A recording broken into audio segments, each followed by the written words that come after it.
Okada? Hindi sa Okada, doon sa may, doon sa may Perpetual, may elevator. Ngayon, Ano yun sa university? oo, ngayon, tawa ako dahil, sabi niya, sige ate, pasok ka lang, sabihin mo lang, hanapin mo lang yung sa mga dentistry, sabi ganon. So hanap ako. Ay, nung maya-maya, sabi niya, ituturo kanila yan. Tapos, sabi niya, akyat ka, gamit ka ng elevator. Sabi ko, Diyos ko po, may elevator na dito. Hindi ka marunong gumamit. Hindi ako O, di nakulong ka. Hindi ka, ito muna. Nahihiya naman ako magtanong-tanong. Nung nandun na ako sa nakita ko na yung elevator, sabi sabi ko doon sa mga estudyante, miss, sabi ko, saan yung daanan papuntang fifth floor, sabi ko sa mga dentistry. Sabi niya, ay ma'am, dyan po ma'am, tapos may elevator dyan. Tapos lingon-lingon ako, patay tayo ito, elevator. Hindi ka marunong. Hindi, ngayon ginawa ko, mayroong nakalagay doon sa labas, tinindot, nakalagay doon, go down daw, kasi may Yung araw, pababa. Tinindot ko, sabi ko, nilagay ko sa tide, sabi ko, ba't ayaw bumaba, ayaw bumuka. Yung pala, pababa pa pala yung nandoon sa May bababa. Oo, may bababa. Di hinayaan ko lang, hintay ko lang. Nung nag-ground floor na, biglang bumuka, ay may tao pala, yun nasa isip ko, may tao. Ngayon, nung umalis na yung mga tao, Walang operator. wala nga. Yun nga ang ko yung walang operator eh. Oo. Diyos ko, sabi ko, paano ko pag nito? Di, buka. Pag buka ng ganun, urong-sulong ang pagpasok. Kasi hinahanap ko yung pindutin na, ipindutin ko nga, papuntang Ando sa tayo. loob. Oo, nandun pala sa loob. Oo. Di gumanon ako, pag ganun ko, nakapindot naman ng 5, balik na ako. Pag balik ko ng ganun, nag-close siya. Sabi, puta, maputol yung liig ko dito. Hindi naman. Kasi, Tapos, hindi pa rin naka-ground floor pa rin yung elevator. Sabi ko, lintik na to. Sundot ko ulit. Pag sundot, bumuka. Bilis ako natakbo sa loob. Pagtakbo, sundot ko. Ito pala. Pundit ko yung 5. Sabi ko, ay, salamat. Tingnan ko, mayroong isa na pag second floor yata yung third floor, may umakyat. Bumukas. Akit din siya. Ginawa ko, inayaan ko lang. Basta ako, nakapindot na ako ng 5 floor, nandun na yun. Pagdating doon sa taas, naka 5 floor na, ding dong! Sabi ko, ay, salamat, nakarating. Nalabas ka na. So, alam mo na. Oo, sabi ko, kabado ako. Sabi ko, nakakatuwa naman to. Sabi ko, ganun. Ay, maya-maya, nasalubong ko na yung, yung gagawa ng, ay, naku, maha, sabi niya. Bakit wala lang, mamaya tayo mag-usap. Kininto ko kasi, sabi ko, alam mo ba, may experience kasi ako dyan sa sa elevator. Takot ako sa elevator kasi yung mga napapanood ko na may multo sa loob ng elevator. Yun yung naiisip ko lagi. Yung multo, hindi yung nakakatakot. Ang nakakatakot yung magkaroon ng problema sa elevator, ayaw nang bumukas o ayaw nang umakyat. Yun yung nakakatakot. May rescue naman yan pag ganun nangyayari. Matagal. Ang Yun nga rescue. lang, kailangan may dala ka laging pamaypay dahil once na Oo, ganun mangyayari, init. handa naman ako dahil yung bag ko may Sa laging dami pamaypay. So sabi ko, hindi ako natatakot sa mga ganung insidente, natatakot ako baka may katabi ako na bigla na lang bubulaga sa'yo. Kasi naranas ko yan. Totoo bang may multo? Naranas ko yan nung hindi naman minulto pero natakot ako, yung sarili ko binumulto ko kasi ganito yun. Di ba sa may yung sa healthcare dahil sa may Paranaque na hospital, di ba yung sinamahan ko yung matanda? Ngayon, nung uoperahan na yung matanda, Diyos ko po, ano nangyari sa akin? Di ating gabi, alas 12 ang operasyon ng matanda. Tapos, ang nangyari doon, tumawag kasi ako lang ang naiwan. Yung pala, iniwanan pala ako ng mga anak. Iniwanan ako sa hospital. Umalis na lahat na during operasyon ng nanay nila. Umalis na lahat, so ako naiwan. Hindi, ang akala nila ganun lang, na pag inoperahan, wala naman tao. Iniwanan nila. So ako naman nandun sa may kwarto. So nag-ring yung telepono. Pag-ring ng telepono, ilang beses muna bago ko pero ring ng ring. Pag sinagot ko, wala. Hindi nagsasagot. Sabi ko, may multo yata to dito. Sabi ko gano'n. Hindi. Nung pangatlo ko sigurong sagot, sabi gano'n, baba ka sa sa 7th floor. Kasi nasa 19th floor kami. Ari, baba ka sa 7th floor. Akala siguro yung anak ha. Oo, baba ka sa 7th floor dito sa operating room. Ay, kinabahan ako. Sabi ko, ha? Operating room. Patay tayo dyan. Magpapasok na naman ako nito ng ano tawag nun, yung yung elevator. O, so, hindi ngayon. Kinabahan ako. Labas ako. Paano to? Eh, walang mga tao. Kasi private nga. Yung mga private, akala mo mga ano lang yun. Alam mo ba yun? Wala kang, Halos walang hindi tao. katulad sa public na makita mo ang daming taong na Marami. magkalat. Oo. Oo, sa private wala. O di, sige, baba ako. Alam mo, ginawa ko. Sabi ko, ginamit ko yung hagdanan. Naghagdan ako. Napagod naman kaya ako sa kakalapat sa 19th floor hanggang baba? Oh my God! O di, nakakapagod pala nito. Sabi ko, baka mamaya minamadalin ako nang hintayin doon sa kasi emergency yun dahil Ano nandun ka sa... ba? nandun- Bakit ka nga daw pinabababa? Kasi nga kailangan ang concern nga doon dahil ang putol Consent, sa consent. Oo, ang putol nung sinabi sa mga anak dito lang. Nung binuksan na ng doktor, bulok na pala to kaya hanggang dito sa above the knee. So, kailangan ang may magpipirma Pirma. doon. Eh, Naku, paano? ganito na yon. Nakailang floor na ako ng binaba, napagod na ako.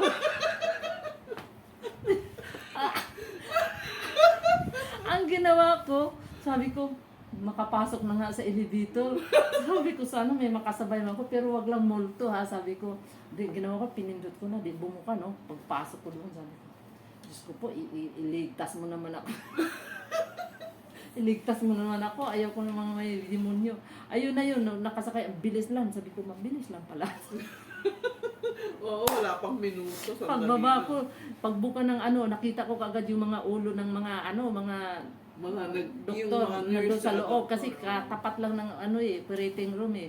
Sabi ko, ay salamat, mayroon na palang tao dito, hindi na ako matakot. Paglabas ko, sabi ko, ay thank you. Pagpasok ko doon, sabi ng doktor, ano mo po si Cariaga, sabi. Hindi, best friend lang po kami. Ha? Hindi pwede yun. Sabi, ganon, magalit yung doktor. Sabi, nasaan ba yung mga anak nito? Umuwi po kasi mga puyat, may trabaho kasi. Hindi pwede, dapat mga ganito insidente, hindi pwede na ibang tao ang Oo, magtitingin. Magalit yung doktor. Anong ginawa mo? Tinawagan ko na naman sila. Na, huy, punta raw kayo dito kasi may kausapin kayo ng doktor. Kasi, ewan ko, basta bahala na kayo pumunta dito, kausapin kayo, nagalit yung doktor. Uwi sila. Ano naman, sandali lang nandun na. Anong sandali? Matagal-tagal din na, Hindi na, paano uoperahan yun? Hindi, ang tagal Naghintay na nga. hintay. Naghintay nga. Ay, grabe. Kaya pala nagalit ang doctor. Oo. Sabi niya, hindi niyo ba alam na ang protocol dito na ganito, ganon? Sabi niya ganon. Tapos, maghihintay yung, dapat pag ganyan na, during operation, kailangan may kamag-anak kayo or anak. Hindi, tingin ko dapat yung nurse sinabi yun. Hindi siguro sinabi nung nurse. Siguro. Hindi sila aware. Hindi, hindi kasi nila alam na ganun ang mangyayari na putulin ay yung aakyat ang pagputol. Kaya okay na. Nandoon sila nung una, nandoon sila. Lumabas ang mga lintik, iidlip lang daw saglit. Kasi ilalabas naman yun umaga na eh. Dahil nandun pa yun sa ICU, ay sa tawag nito, sa yung tawag noon, Sa yung operating room. yung- Yung resting. Oo, doon. Umuwi ang mga lintik. Sabi ko sa'yo, yung kabako talaga, abot talaga sa lalamunan ko yung kabako. Oo, ganun pala yun. Grabe. Nakakatakot naman yun. Nakakatuwa sa'yo. Bumaba ka sa hagdanan. Hanggang ilang Oo, hagdanan ang kahit ako, natatawa ko sarili ko. Anong floor ka nakarating nung bumaba ka ng hagdanan? Siguro mga 3 floor yata ako noon. Yung ang haba-haba nung... Grabe, buti na lang, hindi ba? Buti wala kang depression sa tuhod. Wala pa. Ngayon lang ako nakaramdam ng sa tuhod. Sa tuhod. Dahil... Imagine. natatawa ako talaga sa sa experience ko sa talaga sa elevator. Hindi, at least ngayon marunong ka na. Alam Maganda ko na. rin yung gano'n. Kahapon nga, nung pumunta ako sa sabi ko sa'yo, muntik na maipit yung ulo ko dahil nag-close na yung, nag-close na yung elevator. Ay. Walang tao doon. Lingon ako, sabi ko, ay salamat walang tao. nakakahiya yung ginagawa ko, no? Kaganda-ganda mo, tapos Hindi naman siguro, kasi kung alam nila na hindi ka marunong, kahit na, tuturuan, meron kahit na kang nakakahiya sa'yo. talaga yung nangyari sa akin dahil biruin mo, ang tangkad Tatawanan mo, ka lang. na itsura ka, no? Pagkatapos yung pala, inusinti ka ng ilibig. Ekot ka pala sa... Ay, di ko talaga yung makalimutan yung, kaya nga tawa ng tawa kahapon sa akin si yung si Maha. Bakit ate? Ay, naku, talaga may experience ako dyan sa yung, Yun yung dentist, yung nag-aaral ng dentist. Oo. Si Ma. Oo. Sabi niya, ay, akala ko marunong ka. Kaya, nung pag-uwi ko, sabi niya, sige, hatid kita. Wag na, marunong na ako. Tapos din, hinatid ako sa yung pintuan ng elevator. Elevator. Sige ate, ilalagay ko na lang sa ground para okay ka na pag hanggang baba. Sabi ko, tama-tama, pag pindot niya, sige, thank you. Sabi ko, ay, salamat. Maya-maya, mayroon na namang pumasok. Pero pag ground na kasi, sabi ko, hindi na nakakatakot, tao talaga to. Natatakot ka kasi baka may multo. Sa Oo, hospital oo. meron nga. Oo, mayroon niyang ganun. May ka na may nagkukwento yan ng ganyan eh. Ng Baka multo. nananakot lang yun. Ay, ewan ko lang. Basta, yun ang pakiramdam ko na may multo dahil alam mo naman yung may Mag-pray ka, mga, may Nung mga dati ako namamatay. duwag din ako eh. Pero nung nagpe-pray na ako, hindi na naaalis. Nagpipray naman ako kahit anong pray mo kasi ang demonyo, alam talaga. Ay naku, ang dasalin mo, I believe in God.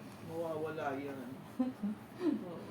Di ba sabi nga, pag daw nandyan yung demon, yung evil spirit, mabaho. Kaya alam mo, pag mabaho, yung amoy tae, tas wala namang tumae, wala namang... Yung mga paramdam.